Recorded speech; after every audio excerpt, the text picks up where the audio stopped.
12 વર્ષ વિશ્વાસના, વિકાસના અને જનકલ્યાણના. 12 વર્ષમાં ભારતનો વિકાસ, સુશાસન, જનકલ્યાણ અને વૈશ્વિક પ્રતિષ્ઠાના નવા અધ્યાયો માનની મોદી સાહેબના વડપણ નીચેની ભાજપ સરકારમાં લખાયા છે.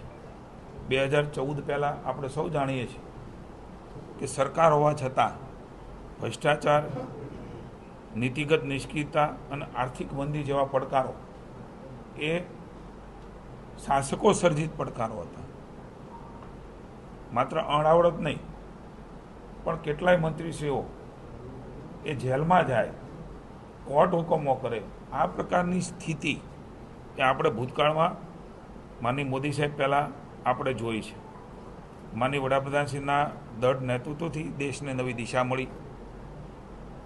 રૂપાલાજી વાત કરીએ એમ સબકા સાથ, સબકા વિકાસ, સબકા વિશ્વાસ અને સબકા પ્રયાસ, આ મંત્ર એ વિકસિત ભારત 2047 માટે સંકલ્પથી આત્મનિર્ભર ભારતના નિર્માણ તરફ એ દોરી ગયો છે.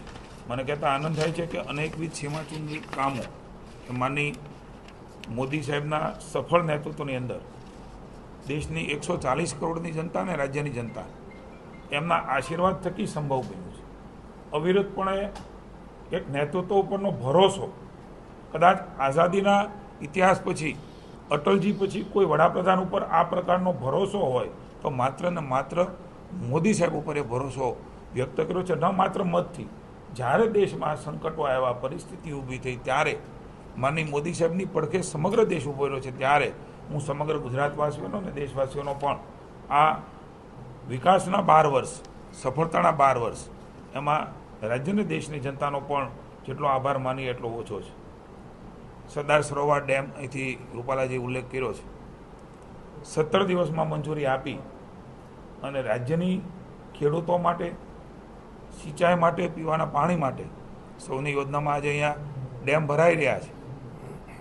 કલ્પના ન કરી શકીએ કે ભૂંગળામાં હવા આવે એવી વાતો જ્યારે થતી હતી, એમાં આજે ખળખળ પાણી વહેતું થાય છે. ત્યારે આ દૃશ્ય જોઈને મોદી સાહેબને ક્યારેય રાજ્યની જનતા ભૂલી શકે એમ નથી.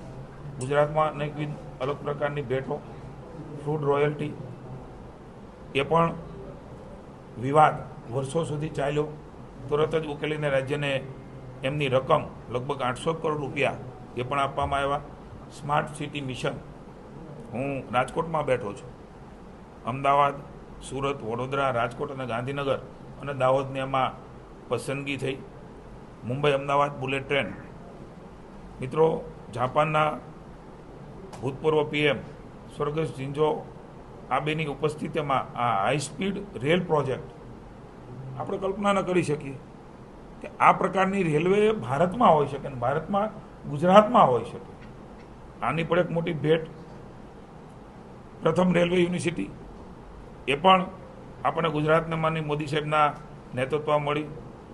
સ્ટેચ્યુ ઓફ યુનિટી સુધી રેલવે કનેક્ટિવિટી, લોથલ ખાતે નેશનલ મેરીટાઈમ હેરિટેજ કોમ્પ્લેક્સ, સમગ્ર વિશ્વનું આકર્ષણનું કેન્દ્ર, આપણી સમૃદ્ધ દરિયાઈ વારસાને જીવંત રાખતું વિશ્વસ્તરીય મ્યુઝિયમ, એનું પણ નિર્માણ થઈ રહ્યું છે.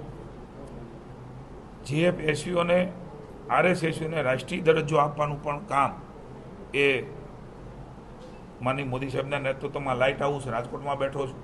આ પ્રોજેક્ટ એ રાજકોટમાં આપણે જોઈ રહ્યા છીએ. Global centre for traditional medicine Jamnagar ખાતે 22માં આયુર્વેદિક, યોગ અને હોમિયોપેથી જેવી પરંપરાગત ચિકિત્સા પદ્ધતિઓ, જેની જરૂર હવેના સમયની અંદર એલોપેથીના બદલે આ પ્રકારની પદ્ધતિઓથી આપણું સ્વાસ્થ્ય એ પુનઃપ્રાપ્ત થાય છે અને લાંબા ગાળા સુધી આપણી શ્વાસને તંદુરસ્તી જળવાય છે. વિશ્વનો પ્રથમ ગ્લોબલ સેન્ટર ફોર મેડિસિનનો શિલાન્યાસ એ પણ અત્યારે આપણે કામ જોઈ રહ્યા છીએ.